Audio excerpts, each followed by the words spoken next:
Doorways to nowhere, vintage hat forms, and the rusted boiler that lies beneath the floorboards of Tony's custom framing all have stories waiting to be told. Built in 1905, the Ideal Steam Laundry building is part of Little Falls past, and we're digging deeper to discover its hidden history.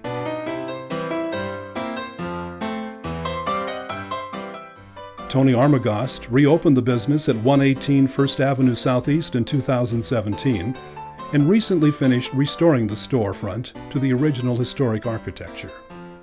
The interior has been renovated with a gallery displaying the work of several Little Falls artists. But as you take a walk down into the basement, you see history come to life.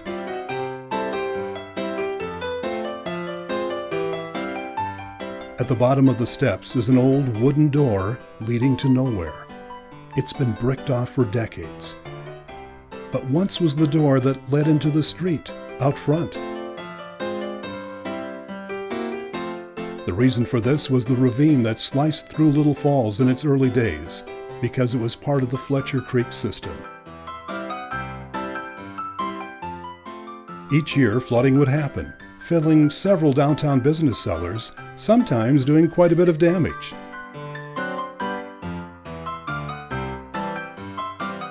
The constant danger and maintenance presented by the ravine drove the city's desire to fill it in.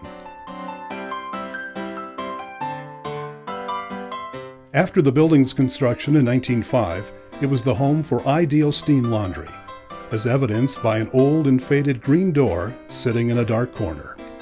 It was the original front door for Ideal Steam Laundry, with a nighttime drop-off slot for customers' clothing.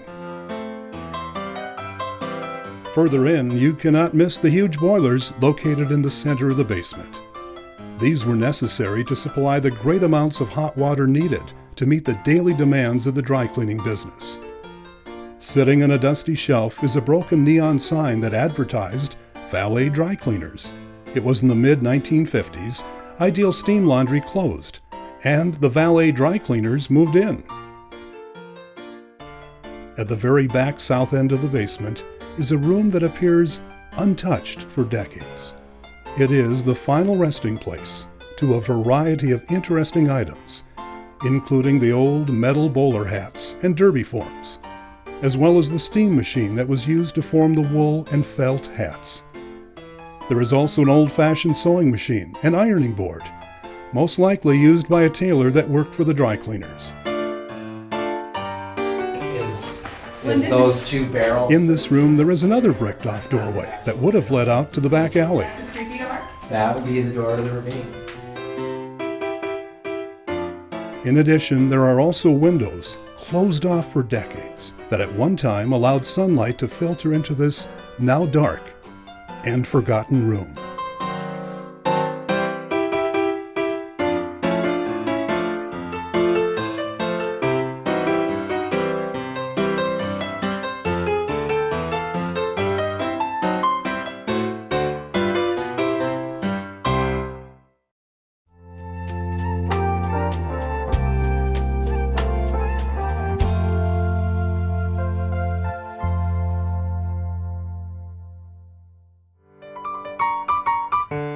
The original structure, where the AT Black and White restaurant now stands, was built in 1898 by Carrick and Mogline, merchants for the Ellenbecker and Goulet hardware firm. Photographs from that era show it as being the Sylvester and Nichols confectionery shop. In 1907, Ellenbecker and Goulet sold their interest in the Little Falls Hardware Company. A few years later, Ellenbecker returned to the hardware business and remained until 1927. Julius Jetka purchased the building in 1930 from the North American Hardware Company and created a cigar store, a new depot, and quarters for a hardware store in the basement. The north unit of the Black and White that we see today was built in 1931 by Keith Tanner. The white glazed brick is virtually original. Back then, the restaurant was open 24 hours, so locals and travelers could get a hot meal any time of the day. Hamburgers sold for 5 cents and were served on wax paper or napkins. In the basement, you'll find a later menu board that shows the price of food served at the restaurant. Hamburgers now cost 15 cents, pie was a dime, and you could wash it all down with a cup of coffee, tea, milk, or pop for a nickel.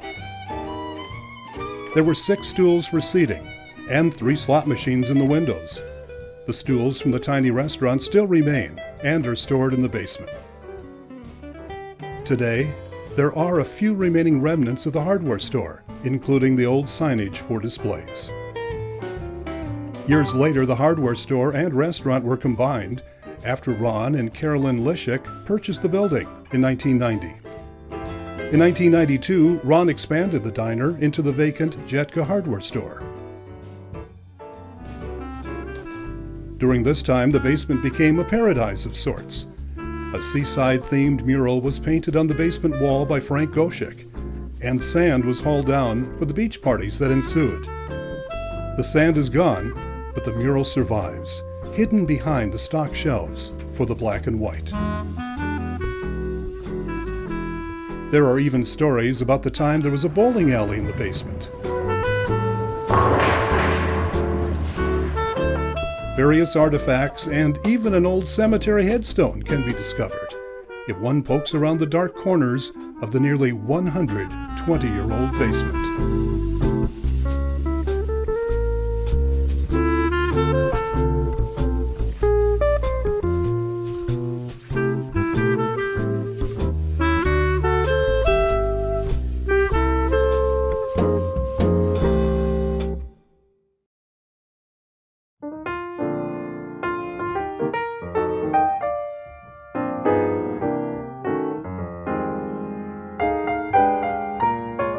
Edward Jones at 302 First Street Southeast has a basement that reveals its origins as a service station, with its history dating back to 1926.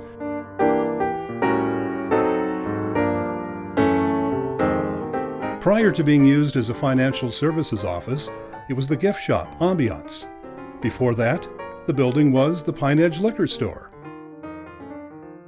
Stepping down the steep wooden stairs into the basement, you will notice their well-worn surface, showing how often service station workers went up and down them.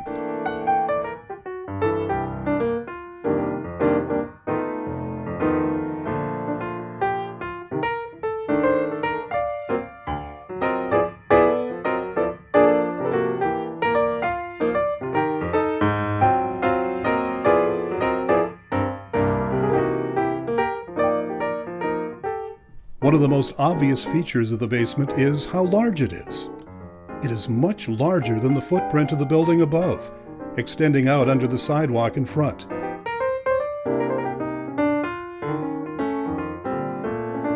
The basement was a functional part of the station, with large windows that allowed light in. Those windows are filled in now, but still, some have glass left in them.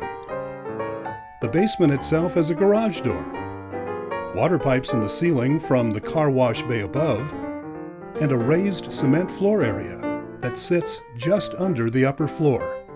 This was the grease pit. From here, oil changes were quick, with easy access to the vehicles parked above. There is one cement column that appears to be newer than the rest of the structure. This column seems to have stretched from the basement up to the first floor, but the upper portion has been removed. It doesn't appear to be a structural beam, and the original reason for this has been lost to history. When it was Pine Edge Liquor and Rings Liquor, they used a conveyor that ran from the basement to the upper floor. This allowed beer and spirits to be stored below and then easily transported to the retail area above. Peeling paint on the walls is the most obvious indication the age of the building is nearing 100 years old. Located behind the building is the original light fixture that went over the fuel pumps in front of the station. It keeps the memory of the service station alive by preserving a relic of the past.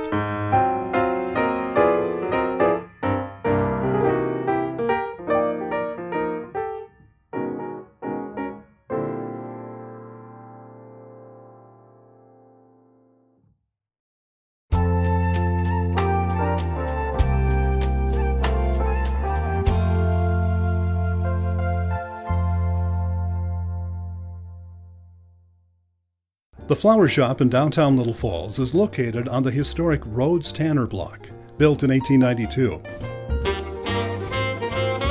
In 1902, it had become the popular DG Shoes and Crockery, until February 11, 1914, when a fire, started by the furnace, erupted. After that, it became the St. Paul store. It remained a dry goods store until 1993, when Little Falls Printing came to town. In 2017, the flower shop opened for business on this historic block in the Little Falls downtown. As you make your way into the basement of the flower shop, you'll notice lots of shelving. There is plenty of storage here. Although it isn't utilized much today, it was definitely used when it was a dry goods store. Looking closer at the storage shelving, you will notice that they are lined in newspaper. One dates back to December 19, 1935, and you can still make out an outdated whiskey ad. Written in large block letters printed on one of the shelves is the name Val E. Kasperick.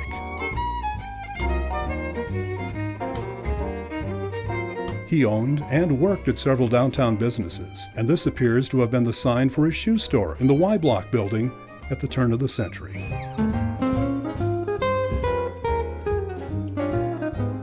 Towards the west end of the basement is an old wooded door that leads to nowhere.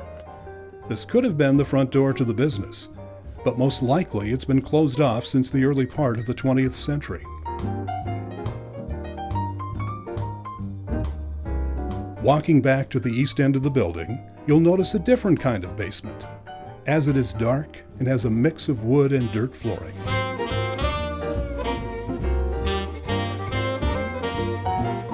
A large steam boiler is located at this end and isn't used anymore, as that last inspection date was in 1938. This wouldn't have been the furnace that started the fire, but looking at the wood support beams, you can see that they have a charred look to them. They've since been painted over, maybe to make it look a little bit more appealing. When you take a closer look at the beams, you'll see initials carved into them.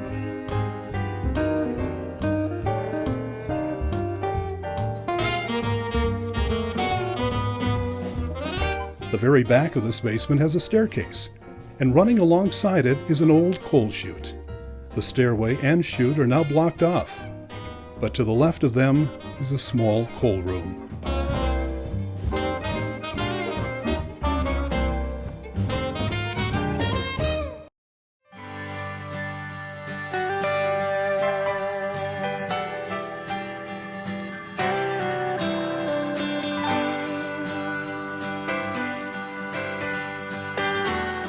One of the newest stores in our historic downtown, the Shops of Little Falls, is located in two of the oldest structures, the Tanner and Sprandel Building. The two-story Tanner Building was constructed during the summer of 1897 and served as Alfred Tanner's general merchandise store. Later in the early 1900s, William Raymond and Ed Erbert owned the store and sold groceries. Midway through the 20th century, it was the home to National Tea Store. A Gamble's retail store moved into the Sprandel Building in 1942, selling dry goods for nearly 20 years. By 1960, the building was occupied by Thrifty Drug, and in 1967 expanded into the Tanner Building. Randy Kurt owned the two buildings since 1992, operating an appliance store. Kurt renovated them in 1996, but the business was closed in 2014. After being vacant for about 2 years, the Tanner and Sprandel buildings were completely renovated. In the summer of 2016, it reopened as the Shops of Little Falls, a location for local craftspeople to sell their original creations. The basement of the Sprandel building is accessible down a stairway located at the back of the store. Alongside the cement stores is an old conveyor used to transport shop inventory up from the basement. To the right of the stairs is a room that houses an antique coal-burning furnace. It no longer works, but still has traces of the last bits of coal burned. The long basement walls are wallpapered, but every few yards, a different pattern begins. The rest of the basement has been renovated into storage space for the vendors, renting space in the shops of Little Falls. Some of the items collecting dust in the cellar includes a suitcase containing handmade doll clothes. It belonged to Carolyn Sprandel, daughter of C.A. Sprandel. She lived in the apartments on the second floor and also passed away in those same apartments. It is said she still haunts the building. There is also a replica of the Spirit of St. Louis that was donated by Jerry Toomey at the shop's display on special occasions. The second basement for the Tanner Building is much different. That basement is accessed through a ground-level entrance located outside the building. Once inside, you notice the original wood floorboards running the length of the basement.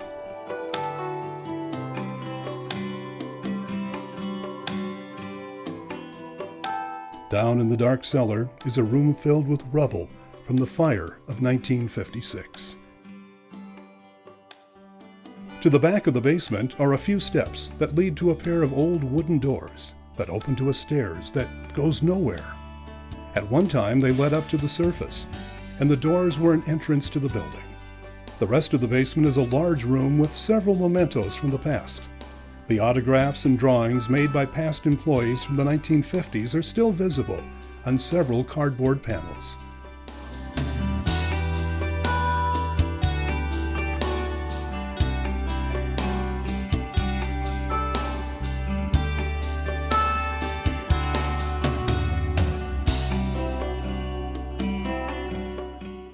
The Shops of Little Falls is a new addition to the downtown, while still retaining much of its hidden history.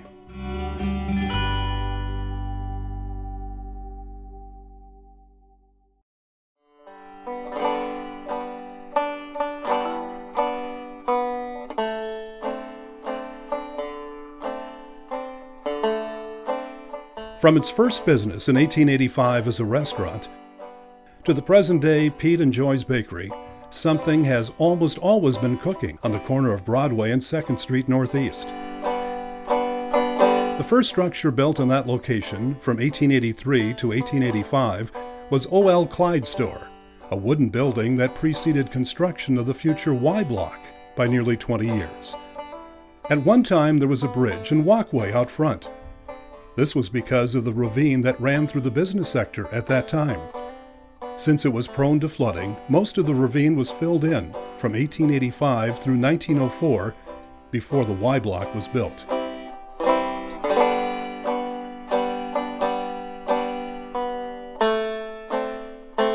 The Y Block has an interesting history that dates back to 1904 when Ludger Gaudet made a business deal with A.R. Davidson for a trade of 1,100 acres for the northeastern corner of 1st and Broadway. It was to be a modern structure, with 2 stores on the main floor and 5 offices on the 2nd floor.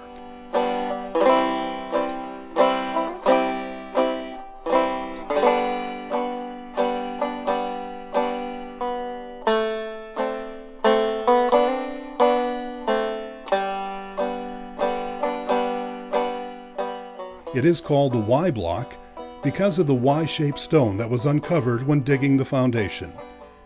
That stone is now mounted on the building just below the date block. By 1926, it housed a drugstore, shoe store, 2 doctor's offices, an abstractor, and an attorney. It's been home to a bakery since the 1930s, and for more than 30 years has been known as Pete and Joy's.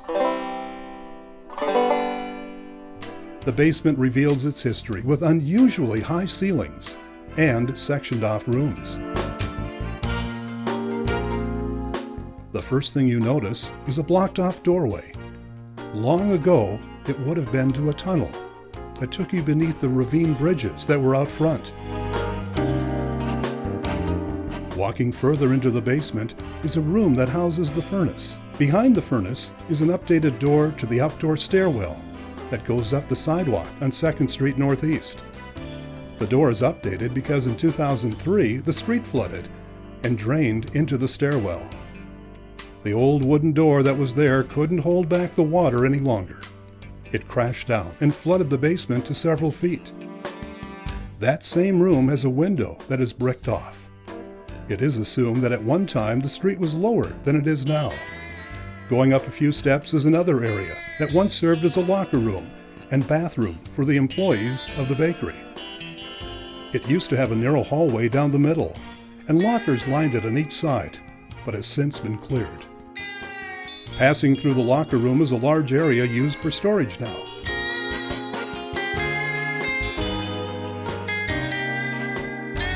It still holds a few souvenirs of the past, including a rusting coal chute that led up to the Broadway sidewalk. Later, it was used for deliveries, including all of the flour used in the bakery. Other relics are several large, wooden-topped, metal-framed pallets scattered throughout the basement. Among the many storage bins is a vintage Kaiser dial-o-matic pie press that still has the crusty remains of dough from the last pie it pressed. The large basement extends even further and underneath the next business, Domino's Pizza. Domino's does not have easy access to their own basement, and employees must go through the bakery to get down to it. At this dark end of the basement, items like cake decorating toys and accessories are stored.